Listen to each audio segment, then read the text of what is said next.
Alors aujourd'hui, on va parler des enjeux du recrutement dans la transformation de la fonction finance et sous un format un petit peu différent aujourd'hui. En 10 minutes, on va faire donc un arrêt sur image sur ce sujet qui touche de nombreuses entreprises qui nous regardent aujourd'hui. Alors Simbara, je me permets de te présenter d'abord. Ça fait 4 ans aujourd'hui qu'on se connaît. Je t'ai rencontré à l'époque chez Arcadis et tu étais donc responsable comptable. Depuis, tu n'as cessé d'évoluer. Aujourd'hui, tu es directeur comptable chez Seitel en charge de l'externalisation du service client. Et donc, tu es au fait de la situation d'environnements internationaux, complexes, avec des ERP multiples. Donc voilà, un vrai superbe background. Okay. Merci beaucoup, bonjour à tous, bonjour Alban. Bonjour. Merci de m'accueillir et de me laisser la parole sur ce sujet de transformation. Donc, je te présente à mon tour Alban Prieto, qui est directrice chez Robert Half. Merci Simbara. Alors du coup, un petit peut-être rapide study case en fait. Ce qui va nous intéresser aujourd'hui, c'est de savoir comment tu as pu gérer les enjeux de cette transformation de la fonction finance que tu as connue à de multiples reprises. Est-ce que tu peux nous en parler en quelques mots et peut-être nous dire quelles leçons tu en as tirées? Bien sûr. Donc effectivement, j'ai le plaisir de travailler avec toi depuis 4 ans maintenant. On s'est rencontrés pour la première fois dans le cadre d'un projet de transformation au sein des métiers de la finance. Et pour la partie qui me concerne, sur la comptabilité, on est à la recherche de profils. Et c'était difficile à l'époque pour nous. Et le fait d'avoir eu ton conseil, de mieux prioriser nos critères, ça a été pour moi quelque chose d'important. Ça nous a permis, en amont du projet, de cibler les bons profils et d'avancer sur la transformation. Alors oui, aujourd'hui, la transformation du métier de la finance est un vrai enjeu, crucial pour les entreprises. Pourquoi? Parce qu'on a ce besoin de faire des clôtures de plus en plus rapides. On se doit d'être de plus en plus performant pour piloter notre performance, pour le coup. Donc, effectivement, depuis quelques années, j'ai eu l'occasion de travailler dans des groupes où on est en transformation de nos outils, que ce soit sur une partie très opérationnelle, comme des cycles de clients, des cycles fournisseurs, de saisie de notes de frais, mais également sur la partie reporting. Moi, ce que j'ai pu voir à travers ces différentes années, c'est que j'ai souvenir qu'à l'époque, on saisissait le reporting manuellement. De nos jours, ce sont des informations qui remontent automatiquement de l'ERP, qui vont puiser les informations dans le système comptable. D'accord. Et donc, quelles leçons peut-être tu as pu en tirer? En tout cas, est-ce qu'il y a des démarcations qui se sont faites sur cette transformation? Oui, absolument. Ce que je peux en tirer, la leçon que je tire de tout ça, c'est que l'optimisation, l'automatisation et la transformation du métier de la finance a permis de concilier, de faire en sorte que deux mondes se comprennent mieux, à savoir la finance et les opérations.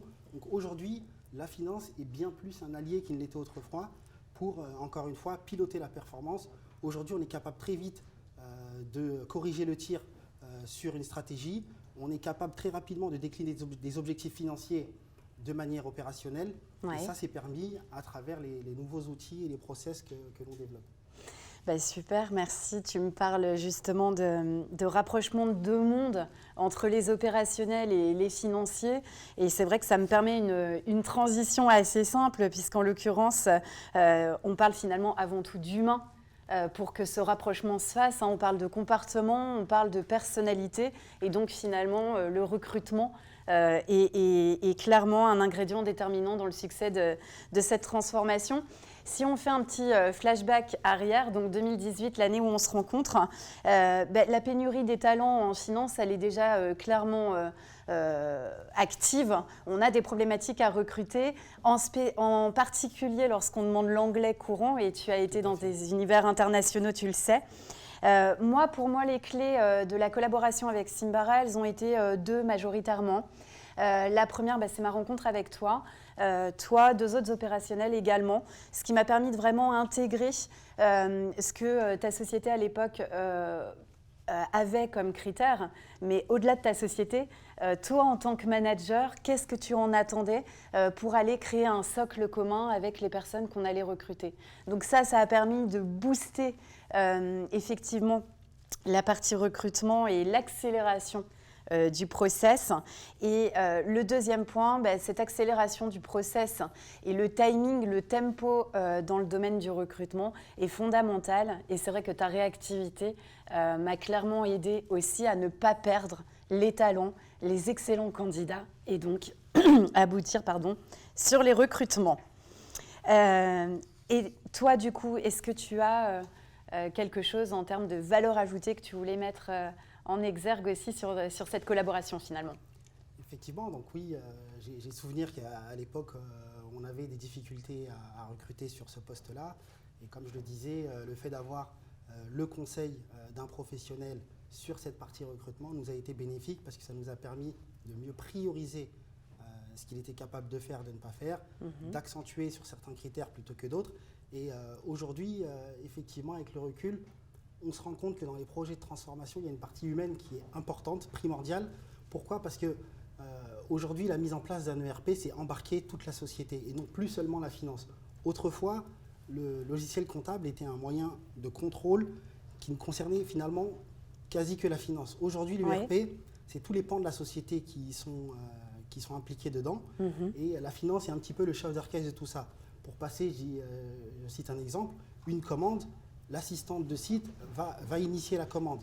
Le responsable du projet va valider la dépense. Donc on se rend bien compte que si on n'embarque pas toute la société dans ce projet de transformation, c'est difficile.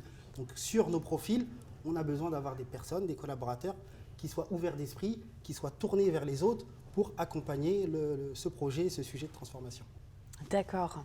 Donc effectivement, cette transversalité, cet aspect chef d'orchestre, c'est ce que tu retiendrais finalement majoritairement dans l'enjeu du recrutement. Absolument. C'est-à-dire, en fait, il ne faut pas, je pense, accentuer et cibler que sur la technicité du poste, mais il faut aussi prendre des profils avec une certaine habilité, une facilité de communication, un relationnel qui puisse se tourner vers les différentes parties prenantes, à l'intérieur de la finance, mais également à travers les opérationnels, pour créer ce partenariat qui fasse que l'ERP soit performant et que les données soient pertinentes. Je crois que c'est très clair. Merci beaucoup Simbara. Et puis je pense que ça parle aussi énormément aux entreprises qui peuvent être confrontées aujourd'hui à la transformation des métiers de la finance et de cette fonction. Alors c'est quasiment déjà la fin de notre keynote. Ça passe extrêmement vite. Alors moi j'ai adoré ce format vitaminé. Donc encore une fois, merci parce que de bon matin, il fallait qu'on ait la pêche. Je me suis questionnée un petit peu sur comment on allait conclure finalement cette keynote. Et je te propose, si tu es d'accord, peut-être qu'on donne un conseil chacun aux entreprises qui nous regardent aujourd'hui et qui sont justement clairement impactées par cette transformation. Est-ce que ça te va? Très bien. Ouais, tu commences.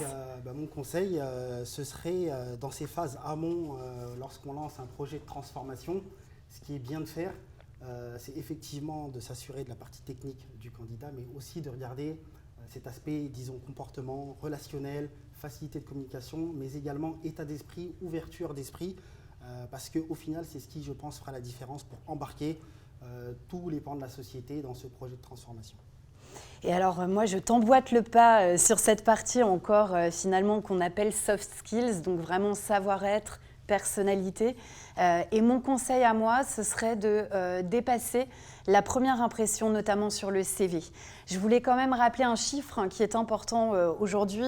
On estime que 85% des CV sont soit erronés, soit rédigés par d'autres personnes que le candidat lui-même. Donc on ne peut pas s'arrêter effectivement à ce simple papier. Et je préconise de passer au-delà et de favoriser la rencontre, en fait, l'entretien.